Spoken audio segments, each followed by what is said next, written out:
Aladdin's Story Part 2. Aladdin showed the African magician the house and carried the 2 pieces of gold to his mother, who went out and bought provisions.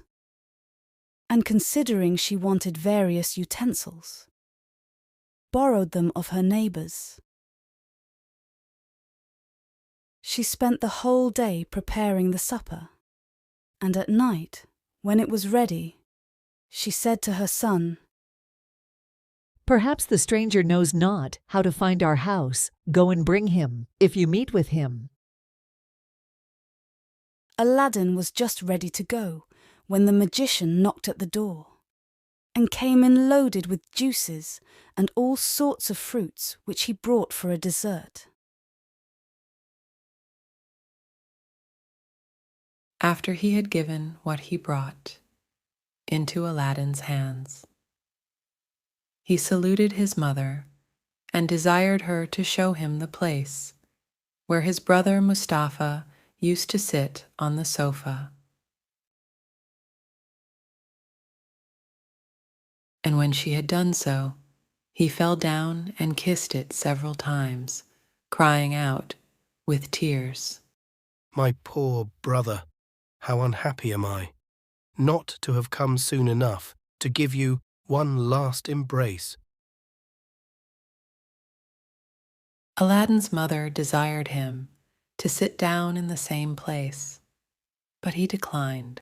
"No, Said he, I shall not do that, but give me leave to sit opposite to it, that, although I see not the master of a family so dear to me, I may at least behold the place where he used to sit."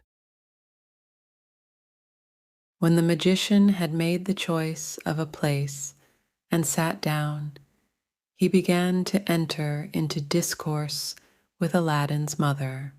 "My good sister, Said he, do not be surprised at your never having seen me all the time you have been married to my brother Mustafa of happy memory. I have been 40 years absent from this country, which is my native place, as well as my late brother's, and during that time have travelled into the Indies, Persia, Arabia, Syria and Egypt, and afterward crossed over into Africa, where I took up my abode. At last, as it is natural for a man, I was desirous to see my native country again, and to embrace my dear brother, and finding I had strength enough to undertake so long a journey, I made the necessary preparations and set out. Nothing ever afflicted me so much as hearing of my brother's death, but God is praised for all things. It is a comfort for me to find, as it were, my brother in a son who has his most remarkable features." the African magician, perceiving that the widow wept at the remembrance of her husband, changed the conversation, and turning toward her son, asked him, "What business do you follow? Are you of any trade?" At this question, the youth hung down his head and was not a little abashed when his mother answered, "Aladdin is an idle fellow. His father, when alive, strove all he could to teach him his trade, but could not succeed. And since his death, notwithstanding all I can say to him, he does nothing but idle away his time in the streets, as you saw him, without considering he is no longer a child. And if you do not make him ashamed of it, I despair of his ever coming to any good. For my part, I am resolved, one of these days, to turn him out of doors and let him provide for himself." After these words, Aladdin's mother burst into tears, and the magician said, "This is not well. Nephew, you must think of helping yourself and getting your livelihood.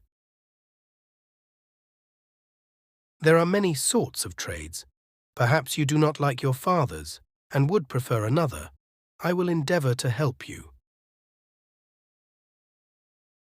If you have no mind to learn any handicraft, I will take a shop for you.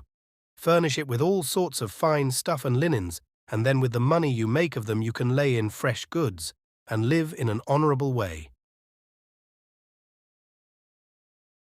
Tell me freely what you think of my proposal. You shall always find me ready to keep my word. This plan suited Aladdin, who hated work. He told the magician he had a greater inclination to that business than to any other, and that he should be much obliged to him for his kindness.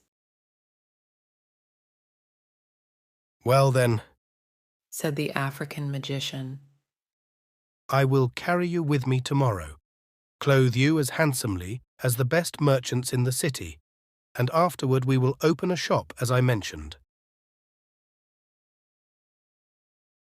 The widow, after his promises of kindness to her son, no longer doubted that the magician was her husband's brother.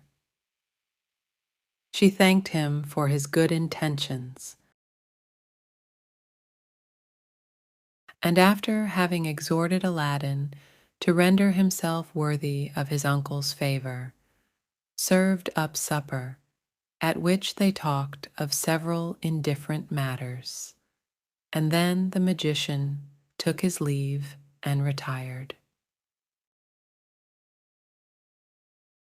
He came again the next day, as he had promised, and took Aladdin with him to a merchant who sold all sorts of clothes for different ages and ranks ready-made, and a variety of fine stuff, and bade Aladdin choose those he preferred, which he paid for.